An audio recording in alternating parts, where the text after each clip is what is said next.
এই রায় মানুষের রায় হতে পারে না। কাউন্টিং এর দিন যেভাবে একতরফা লুট করেছে, যেই ভোটে ইভিএম হয়েছে আর কাউন্টিং টেবিলে যে ইভিএম আনা হয়েছে, দুটো সিরিয়াল নাম্বার ম্যাচ করছে না। কেন্দ্রীয় বাহিনীকে ডেকে তৃণমূলের এজেন্টদের মেরে বের করে দেওয়া হচ্ছে। যারা লুট করে ক্ষমতায় এসছে, যারা মানুষের ম্যান্ডেটকে ম্যানিপুলেট করে ক্ষমতায় এসছে, তারা ক্ষমতায় বেশি দিন টিকবে না। রাজ্যে পালাবদলের ঝোড়ো হাওয়ায় তৃণমূলের অপ্রত্যাশিত হারের পর অবশেষে মৌন ভঙ্গ করলেন দলের সর্বভারতীয় সাধারণ সম্পাদক অভিষেক বন্দ্যোপাধ্যায়।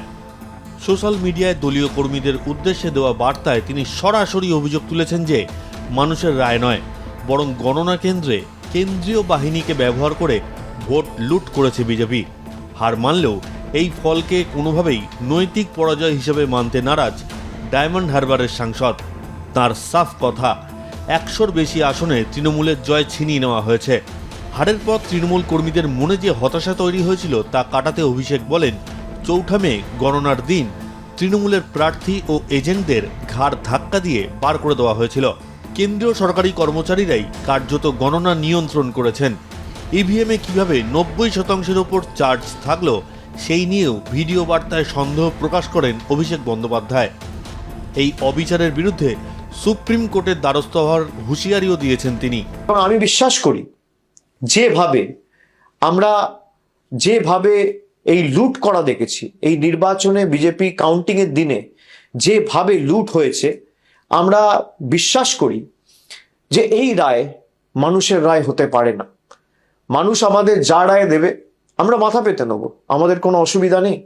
সে 80 হতে পারে, সে 8 হতে পারে, সে 10 হতে পারে, সে 50 হতে পারে, সে 100 হতে পারে, সে 200 হতে পারে। কিন্তু 100-র বেশি আসনে কাউন্টিং এর দিন যেভাবে একতরফা লুট করেছে কেন্দ্রীয় বাহিনীকে ব্যবহার করে, আমরা নিশ্চিতভাবে আগামী দিন বিচার ব্যবস্থার কাছে বিচার চাইব। আমরা ইতিমধ্যে দাবি করেছি কাউন্টিং সেন্টারগুলোর ফুটেজ রিলিজ করা হোক। বিভিন্ন জায়গায় আমাদের কাছে কাউন্টিং এর দিন যত কন্টেস্টিং ক্যান্ডিডেট রয়েছে তারা আমাকে যখন ফোনে জানাচ্ছিল, যেই ভোটে ইভিএম হয়েছে আর কাউন্টিং টেবিলে যে ইভিএম আনা হয়েছে, দুটো সিরিয়াল নাম্বার ম্যাচ করছে না।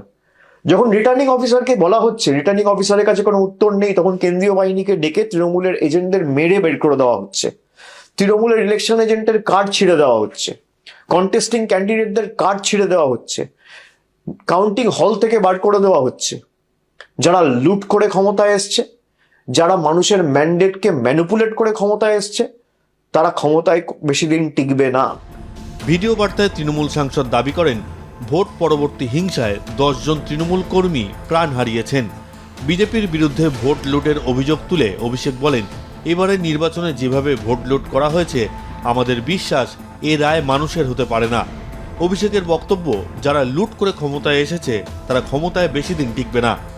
যারা মানুষের আদেশকে প্রভাবিত করেছে তারা বেশি দিন ক্ষমতায় থাকতে পারে না। গণনার সঠিক তথ্য সামনে আনার দাবি তুলে ভিডিওতে ফের সরব হন তিনি। এছাড়াও যে সমস্ত তৃণমূল কংগ্রেস কর্মী সমর্থক ভোটের ফল বেরোনোর পর ঘরছাড়া রয়েছেন, তাদের পাশে থাকারও বার্তা দিয়েছেন অভিষেক বন্দ্যোপাধ্যায়। সিঙ্গুর নন্দীগ্রাম সংগ্রামের কথা স্মরণ করে ভিডিওতে অভিষেক তৃণমূল কর্মীদের হার না মানা লড়াইয়ের আহ্বান জানান।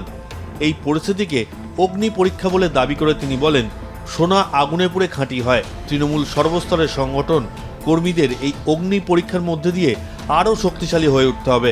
মনে রাখবেন, তৃণমূল কংগ্রেস এমন একটা দল যার জন্ম হয়েছে রাজপথের ধুলোয়, আন্দোলনের মাধ্যমে, লড়াইয়ের ময়দানে, হার না মানা মানসিকতার মধ্যে দিয়ে।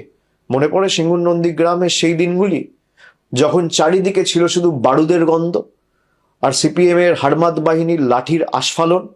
তখন কি আমরা কেউ মাথা নত করেছিলাম? ভয় পেয়েছিলাম? দমাতে পেরেছিল তৃণমূলকে? উত্তর হচ্ছে না। আমরা সেদিনে বুক চিতিয়ে দাঁড়িয়েছিলাম বলেই আজকে বাংলার মানুষ আমাদের সুযোগ দিয়েছিল 2011 সালে, এবং আমরা বাংলার মানুষের হৃদয়ে জায়গা করে নিয়েছিলাম। আজকের ওই প্রতিকূল পরিস্থিতিতে অন্য কিছু নয় বা নতুন কিছু নয়, এ হলো এক অগ্নি পরীক্ষা। সোনা যেমন আগুনে পুড়ে খাঁটি হয়, আমাদের সংগঠনকেও, তৃণমূলের সর্বস্তরের সৈনিকদেরকেও এই অগ্নি পরীক্ষার মধ্যে দিয়ে আরো শক্তিশালী হয়ে উঠতে হবে। আপনারা সকলে জানেন 2014 লোকসভা নির্বাচনে আমরা 34টি আসন পেয়েছিলাম। পরবর্তীকালে 19-এর নির্বাচনে লোকসভার ভোটে আমাদের ফলাফল প্রত্যাশিত না হলেও আমরা 22টি আসনে জয়যুক্ত হয়েছিলাম। তারপরের যে নির্বাচন 2024 সালে, সেখানে আমরা প্রায় 29টি আসন পেয়েছিলাম। দলের কাজ এবং আপনাদের পরিশ্রমে পুনরায় আমরা হারা আসনগুলো পুনরুদ্ধার করতে পেরেছি। 2021 সালে পশ্চিমবঙ্গ বিধানসভা নির্বাচনে আমরা প্রায় 215টি আসনে জয়যুক্ত করে হয়েছিলাম বা জয়লাভ করেছিলাম। মানুষ গণতান্ত্রিক রায় দিয়ে তৃণমূল কংগ্রেসের প্রার্থীদের সর্বত্র জিতিয়েছিল। বৃহস্পতিবারই ভোট পরবর্তী হিংসার অভিযোগে কলকাতা হাইকোর্টের দ্বারস্থ হন তৃণমূল নেত্রী মমতা বন্দ্যোপাধ্যায়। ভিডিও বার্তায় তৃণমূল কর্মীদের একজোট হয়ে লড়াইয়ের বার্তা দিয়ে অভিষেক বলেন, নতুন করে দলীয় কার্যালয়গুলি পুনরুদ্ধার করতে হবে। বিজেপির অত্যাচারের বিরুদ্ধে তৃণমূল কর্মীদের প্রতিবাদের ডাক দেন তিনি। প্রয়োজনে কর্মীরা ডাকলে সেখানে যাবেন বলেও আশ্বাস দেন তৃণমূলের সেকেন্ড ম্যান ইন কমান্ড। অভিষেক আরও মনে করিয়ে দিয়েছেন যে যারা মানুষের রায় নিয়ে কারচুপি করেছে তারা খুব বেশি দিন টিকবে না।